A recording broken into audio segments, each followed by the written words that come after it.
What's up, fight fans? Welcome back to KO with Kyle. I'm your host, Kyle. Today I'll be recapping the recent UFC fight night between Anthony Smith and Aleksandar Rakic. It was a night of dominant performances and one-sided fights. 6 of 10 fights in a row went to decision, with the prelims outshining the main card a little bit, having 4 consecutive submission victories. We lost the Ankalaev Cutelaba rematch again the day of, so the main card was down to 4 fights.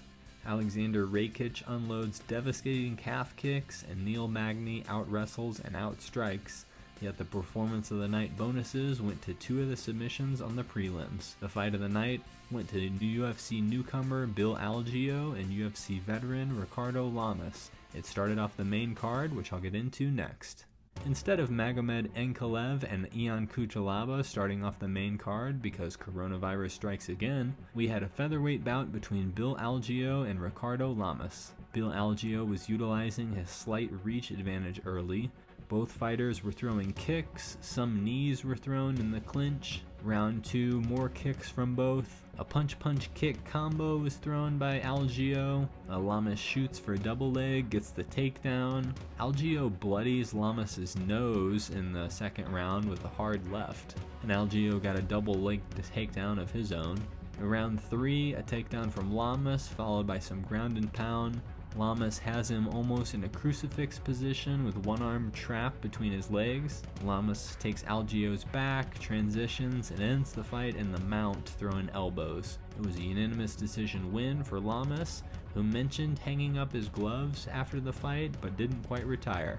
With the right matchup, we may see Lamas again, but if this was his last fight, it was great to see it end with the fight of the night. Next we had Alexa Grasso moving up to Flyweight to face Ji-Young Kim. Kim was coming in with a 6-inch reach advantage. It stayed on the feet round 1, with both fighters keeping their distance and moving into strike. Round 2, Grasso was finding her way in more, negating the reach advantage and landing heavy rights. Pretty evenly matched on the feet, slight edge to Grasso, who was landing heavier blows. Grasso gets a takedown with 1 minute left in round 3. It went to decision. All 3 judges scored it 30-27 for the unanimous decision win for Alexa Grasso. I thought it was a little closer than the judges scored it, but it wasn't a bad call as Grasso was never in real danger. In the co-main event, we had Robbie Lawler coming in 1 for his last 5, facing Magny. I thought Lawler would want to keep it on the feet, but with the reach disadvantage, he was having trouble getting into strike with Neil. Lawler was first to attempt a takedown, but Neil stuffed it and went to take Robbie's back standing. Lots of grappling in round 1, with Magny always having the advantage.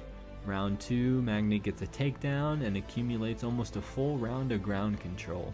In round 3, there were some trading of strikes before Neil went back to the wrestling and takedown attempts, and ended with Neil keeping distance, jabbing at will, and never allowing Robbie to get close. The judges scored a unanimous decision for Magny, who picked up his 3rd win already in 2020.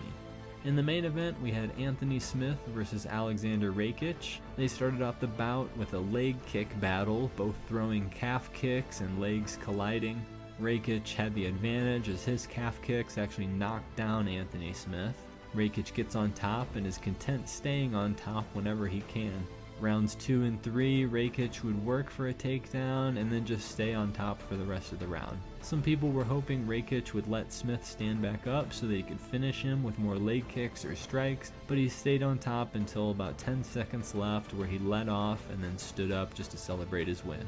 Judges scored it a unanimous decision victory for Aleksandar Rakic, who won every round. Quickly going over the prelims, they started off with a bang with 4 submission victories in a row. First, we had Mallory Martin versus Hannah Cifers at Strawweight.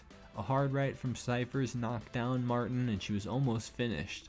She survives and makes it to round 2, where she gets the mount, gets the neck, and applies the rear naked choke. Martin receives the performance of the night bonus for her comeback win. Next, we had Polyana Viana versus Emily Whitmire, also at Strawweight. Whitmire got a takedown, but Viana got guard, trapped an arm, straightened out the arm for the armbar submission. Viana had finished all of her victories, so she's someone to look out for at Strawweight. Third up was Sean Brady versus Christian Algeo at Welterweight.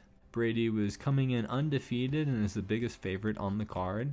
They were evenly matched early with a takedown from Brady round 1. In round 2, Brady catches a kick, gets a double leg takedown, and from there works towards a one-armed guillotine choke. Sean Brady wins a Performance of the Night bonus and remains undefeated. Next was Alex Bruce Leroy Caceres versus Austin Springer at Featherweight. Austin Springer missed weight by 6 pounds and had to forfeit a portion of his purse. Caceres looked good on the feet early. He was calm and ready to strike. Caceres stuffed a takedown attempt, spun around, and took the back of Springer. He finished with a rear naked choke submission. Probably the best we've seen Caceres look. Excited to see what's next for him at Featherweight. Next was Alessio Di Chirico versus Zach Cummings. It went all 3 rounds, with Cummings winning by unanimous decision and almost finishing the fight with a head kick KO. Di Chirico was saved by the bell. Final fight of the prelims was between Impa Kasangane and Maki Pitolo at middleweight. Impa was coming in undefeated at 7-0. They had a close round 1, and into round 2 they were even in significant strikes. Maki Pitolo developed a hematoma over his eye. Rounds 2 and 3, Kasangane started landing more and then really stalking Pitolo, loading up heavy shots. Entertaining fight. All 3 judges scored it 30-27 for the winner by unanimous decision, Impa Kasangane. That wraps it up for this recap. Kyle's fight picks of Rakic, Magny, and Grasso Kim going to decision were all correct. That makes Kyle's fight picks 14 out of 18 total, which is 78% accurate. I just want to take a minute and thank all our fans so far. This is our 10th episode of Forecasts and Recaps. So subscribe and join in, and comment below if there's any future fights that you want us to forecast early. Our next episode will be the forecast of the UFC Fight Night Overeem vs Sakai. So until next time, fight fans.